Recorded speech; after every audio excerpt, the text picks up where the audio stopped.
Welcome, everyone, to another edition of Flashpoint. The world is heating up. Who's got the match? With me, of course, Stephen Bennun. Welcome to the show, Stephen.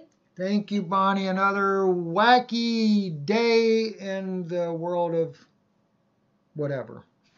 In the world of impending demonic chaos. Exactly. Before we go there, you have an appointment upcoming this Wednesday at 8 p.m. And this is a debate with Michael Brown, who is an Orthodox, uh, and this has to do with what you and Jana have been bringing forward now for better part of a year, probably, and you certainly brought it forward when you were here in the Northwest last January at the conference. And I know that as a result of that, many more people here in the Northwest are following you, and they're being appraised and forewarned, forearmed concerning the leaven of the Pharisees. So, could you tell us a bit about that? That's a loaded one, Bonnie. You shouldn't have said the leaven of the Pharisees, but I'm gonna mention that as well. But yes, we do. Dr. Brown recently debated Adam Green, and he had been asking us to an open discussion debate on the Noahide Laws because he had gotten a call in on his live broadcast that he does. And in that live broadcast, he had mentioned that in the broadcast there someone had asked him the question about what did he think about the Noahide laws. He said, and it was one of the people that listened to our own broadcast, and they wanted to get his perspective on it. And so he retorted. He kind of laughed and he said, well, he said, I believe more in Santa Claus than I do in the Noahide laws. And he really didn't take it very seriously. He did a series of videos after that, still kind of making light of it. And then, of course, during that time, Dylan, one of his representatives, had reached out to myself and Adam Green as well, and had said that he wanted to debate us, whether it be on his channel or our channel. And they did the first debate on October the 21st with Adam Green. And I was actually surprised. And by the way, if you want to see that debate, you can go to askdrbrown.org. Dr. Brown did post that debate on his own channel. But I was surprised to see that in the debate that Dr. Brown actually seemed to come more around to understanding the issue with the Noahide laws than what he had previously addressed. In fact, he even admitted on there, he said, when I first heard of it, he said, I didn't realize the seriousness of it. And he said, I didn't realize how serious that, and he mentions myself and my wife, he said, Steve and Jana, how serious they were taking this.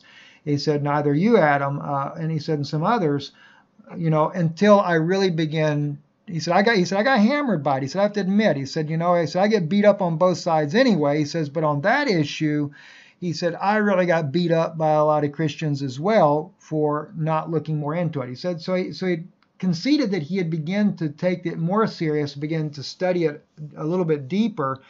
And he mentioned some of the books that actually my wife has spoken about quite frequently. In fact, Adam, that's how he got more knowledge on it. He actually ordered a lot of these books, The Divine Code for one, The Jewish Utopia.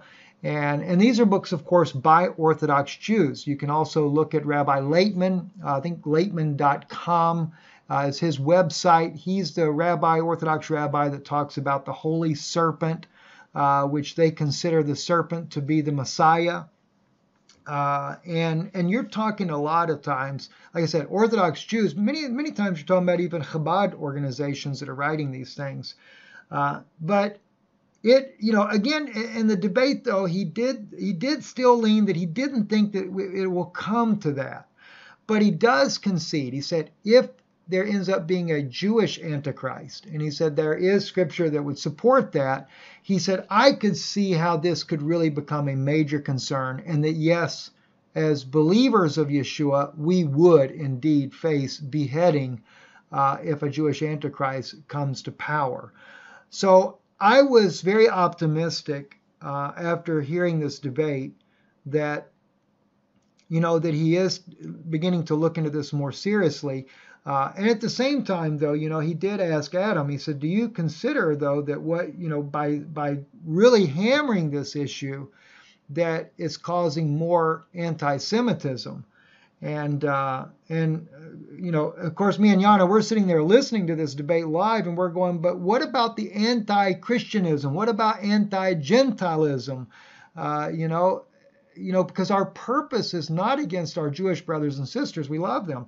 But at the same time, you got to remember, Jesus warned you about the leaven of the Pharisees, which was the doctrine.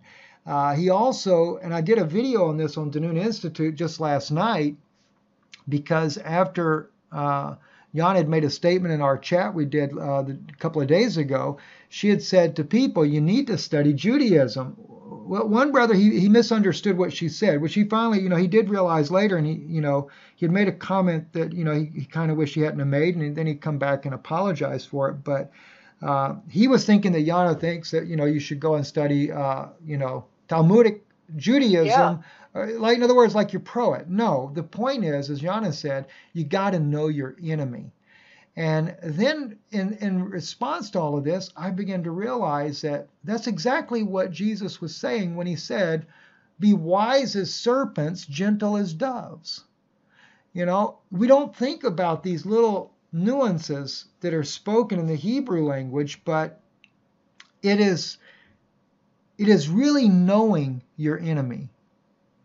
And that's exactly what he was teaching us. And of course, as I mentioned to you before we came on the broadcast, Bonnie, even in the Dead Sea Scrolls, if you read these, some people call them the Essenes, some people refer to them as the Qumranites, but they wrote also about the Pharisees that were in power, or the Jewish people that were in power in the temple in those days, that they were considered to be the sons of darkness, and they considered themselves the true, not just the true Levites, but they also considered that the true Benjamites and the true children of Judah were among them. And this is where we find the war scroll, the war that would be between the sons of darkness and the sons of light. Now, when I say that, I'm not saying that to endorse the reading of this book or to say that it's accurate in its prophetic side. It's just, to me, what I look at is the historical thought of that day, that the Qumranites of Qumran, near the Dead Sea, they believed that these men that were running the temple in the times of Yeshua, and even 100 years before that, that they were actually the sons of darkness. And another, which is a loaded term in and of itself. Exactly. Well, I mean, that's the equivalent of fallen angels, Nephilim, direct descendants of evil in heaven. Well, and that's exactly what it is. In fact, there's another book that's written in the Qumran Scrolls that I was able to read. I actually have not all of them in my possession now, but I have the vast majority of the fragments that have been pieced together by different universities, different scholars. Over the years I've been collecting these. And then too, we have our institute has the online privilege of looking at the original fragments. But one of the ones that I really thought was interesting was the one that is attributed to Moses' father-in-law, that he writes about there were two that were fighting over him. He writes about a dream that he had. And the one angel that was fighting for his soul, he describes as, he said he was an angel, but he said he had the appearance like a serpent, but he looked like a man, but he describes the details of him. And when he spoke to this serpent-like angel, the angel told him that he was over all darkness and everything that was evil. And there you have it. So exactly. So there's your sons of darkness. And of course, as I go into the teachings on this and multiple teachings that I've done, I also speak about how that the Levitical priesthood, while they were in Babylon, had corrupted their own seed line, according to Ezra chapter 9, verse 1 and 2. It clearly says that they had corrupted it. Now, that doesn't mean that every Pharisee of that day had gotten corrupted, because even Ezra does not say that they all, but he said that the leaders of that time, which would be the leaders of the Sanhedrin, and the chief Levites and priests had all been guilty in the sins of mingling the seed with the peoples of the land. And he didn't say Babylonians. He said it was the Hittites, Perizzites, Jebusites, Amorites, Egyptians, and the Amalekites, which were all the nations that we already know, according to Joshua, that had mingled their own seed with the Nephilim that Moses writes about over in, I believe it's in Numbers chapter 13, verse 33 or 32, something like that. In Hebrew, it says Nephilim, not giants. And this is what they were facing. So now we know then that the Pharisaic bloodline was a corrupt race, and as Jesus identified them as serpents, he called them scorpions, vipers, and he called them a generation of serpents. And of course, that being the Hasmonean dynasty, which were from the Maccabees that had overthrew the priesthood. And they do say, according to historical record, that they were Levites but did not have temple privilege. Yeah, they were not Aaronic, and they were not of the Merarite or Aaronic or whatever the third family was. I wonder how Dr. Brown could say that this is not the concept of the Noahide Laws is not a true problem for Christians, Gentiles, when they're going around the world having the heads of government sign this, including our own government, who did so under, I think, Bush 1, and having a special sacrifice on the Mount of Olives to essentially, I think attempt to make some kind of covenant with the Gentile nations concerning their acquiescence to Noahide laws. I mean, and in Rome, it wasn't that the Pharisees were in charge, it's that they had borrowed authority from the Roman government, which is the legs of iron, says John, which will continue down unto the toes. So it's the same power today, only instead of the Roman Empire, it is now the Vatican or some New World Order religion once again under Satan. And instead of the Pharisees, it's the Orthodox. So it's the same people. It's exactly what it is. And the Orthodoxy is not probably going to be in charge, but it is going to borrow authority from the final civil government concerning which and intermingled into which they will be, I'm sure, more than represented. So it's that borrowed authority under it that was the problem 2,000 years ago, and that's going to be the problem now. It very much is, Bonnie. And of course, as you mentioned, they weren't the actual government, but they had the borrowed power. That's a good way to describe that. And it's exactly what we see today with the Sanhedrin and its rise to power. It's not that they're an official power, but like it was 2,000 years ago, they are getting that shared power and are pushing for that shared power, even so much as to move with a lot of political support from evangelical Christians like Michelle Bachmann, to move the court in the Hague to be moving from the Netherlands to Israel and put it under the Sanhedrin. That's a lot of heavyweight people out there. Michelle was, of course, she's a former senator. She ran for president of the United States. And speaking of her, there's been talk that they've tried to keep from that getting public, but there's been talk that Ivanka and Jared Kushner are trying to get Trump to drop Mike Pence as vice president and take on a woman as a VP for this next run to give him a better chance of winning. Which, if that be the case, I can't help but wonder, would it be Nikki Haley or would it be Michelle Bachmann? Those would be my two choices if I was to guess on which ones it would be. But at any rate, well, we just had Sukkot. We had Sukkot here. I gave a couple of talks, and we took turns giving talks. I gave a couple of talks. I researched the rise to of the Pharisees, the Orthodoxy, and that insight concerning Ezra 9:10 that you have given the people. That's incredible. That's incredible, Stephen. What a contribution, because that makes it all make sense.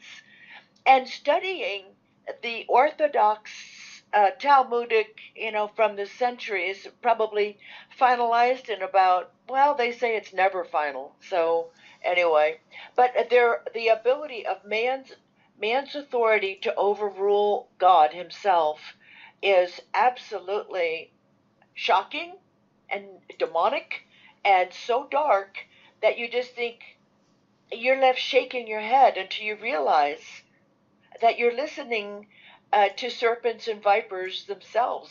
This is straight out of their dark minds. Exactly. And the interesting thing too, Bonnie, is that when Yeshua talks about being wise as a serpent, a little off note here, but in one place he's quoting he quotes this parable. It's kind of interesting parable because he said a Pharisee and a publican walk into the temple. And he said, then the Pharisee looks over at the publican, smites his breast, and says to the Lord, I thank God that I am not an extortioner, and gives all the list he gives. He said, like this publican. Well, that's interesting that he states that, because if you look in the Talmud, and I actually, on the video I did last night, I read it directly from the Talmud in the Hebrew language for people and translated it. But, every single morning, especially if you're a Chabad Jew of the Orthodox group there is what you call the morning blessing that you're to recite. And the man he recites 3 of those, and the first 2 is you say you say before the Lord, Baruch atah Adonai Eloheinu melech haolam.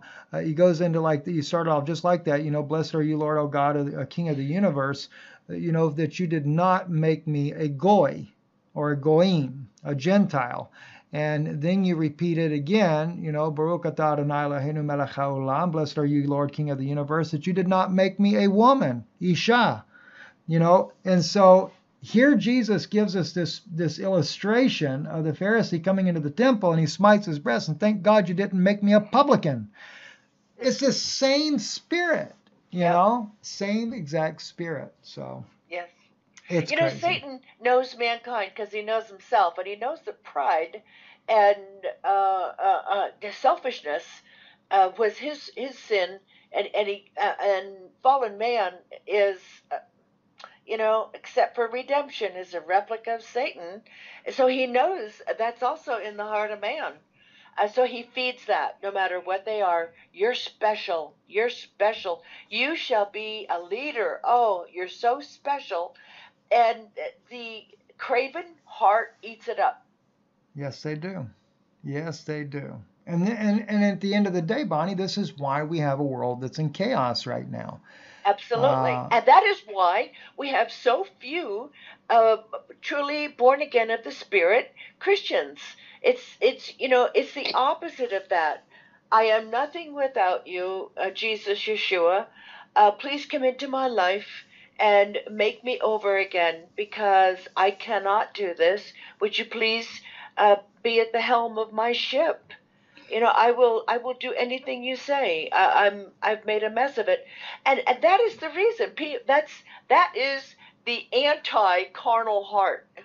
That's right, Bonnie. And what's interesting too is that when this whole debate went down with Adam Green and Michael Brown, the day before, Tovia Singer, who is an Orthodox rabbi, had just came out in a strong, powerful message of Noahidism. And he said by the tens of thousands, if not hundreds of thousands, he said he believes that it's over 1 million of converts, he said, especially amongst evangelical Christians, to Noahidism. Well, in order to convert to Noahidism, you have to deny that Yeshua, Jesus Christ, is Messiah. Is that overtly stated, or do they just say, Oh yeah, I agree. No, no other gods, no idols. Which is that is that's a vagarity.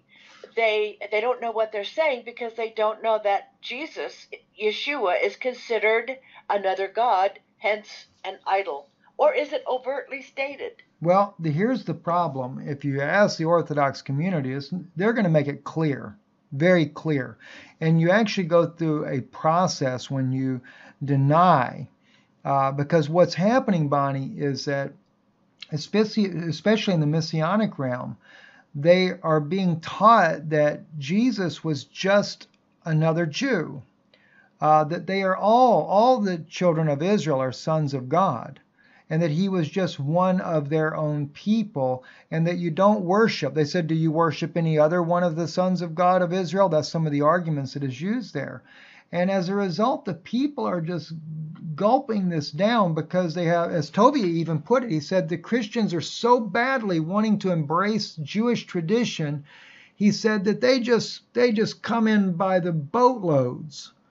And he's very proud of this. And unfortunately, with Tovia, I mean, at least I give him one credit. He's not a hypocrite. It's the only thing I can say. Tovia is not a hypocrite. He's very candid on what he says, but he has won a lot of Christians over, or professing Christians over to this theology, and even into Judaism for that matter. And he does a lot of this, Bonnie, by trying to prove that the apostles all were Talmudic, that they believed in the Talmudic teachings, which is a complete lie out of hell. And Yeah. he talks about how that the New Testament is based on the Masoretic text, which is supported by Talmudic vowels that are placed within the Masoretic text. Well, I can show you error after error after error from those vowels that are placed in there. The vowels are put in there in many cases to bring about a particular doctrinal point. And unfortunately, too many in Christendom didn't catch that early on, that this is exactly what was going on. And so therefore, yes, they did translate a lot of the Bible based on the which the vowels were added somewhat 300 years after the destruction of the temple. So it wasn't something that was originally there. In fact, if you go to the Qumran scrolls, you have no vowel points at all written in there, and you're better off that way. Because, like, for example, in Numbers chapter 13, verse 33, when Moses is talking about the sons of Enoch, he calls them Nephilim, with spelled Nun Fe Yod. Let's see, I'm trying to do it by memory. Well, let me just say it like this. It has an extra Yod in there. And when you get that extra Yod, it is Nephilim. But then when he says that Enoch, he was from the Nephilim, they put the vowel points as if it's Nephilim, but Moses doesn't spell it that way. There's no extra Yod written in the text. So therefore, by putting the vowel points in there, they falsely make it look as if Enoch's father, not Enoch, by the way, we're talking about Enoch, A-N-A-K, Enoch. Anak. Anak, okay. So you look at Anak, and Anak is actually, he is of the fallen angels, not of the fall, not as the children, not from the children of the fallen angels, but he is a direct descendant of the fallen angels, which only proves what is written in, I believe, Deuteronomy chapter 18, where Moses says, do not pass your children through the fire to Molech.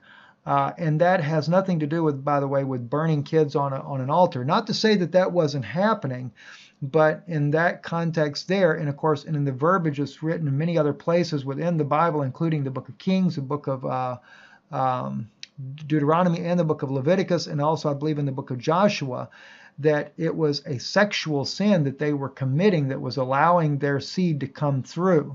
And that's how they brought the giants back in. No, they didn't come over on the ark. They actually came in through this sorcery that was being done. And that's also confirmed in the Dead Sea Scrolls as well. In fact, if you look at the book of Genesis, that's in the Dead Sea Scrolls, we get a better picture painted on this because we have some entire chapters that are not in our book of Genesis. But you can still see the same narrative that follows along, but they're a little bit more clear. Like, for example, when it talks about the sons of God in Genesis 6, that they saw the daughters of man, that they were fair. Many Christians believe that was, oh, well, that's like a Sethite doctrine. They think it's Seth's children saw Cain's children and married among them, and that God was not happy with that. Nope, that's not the case. If you look in the Qumran scrolls, you find out that the sons of God, the fallen angels, are actually called sons of God, just like the people on the earth.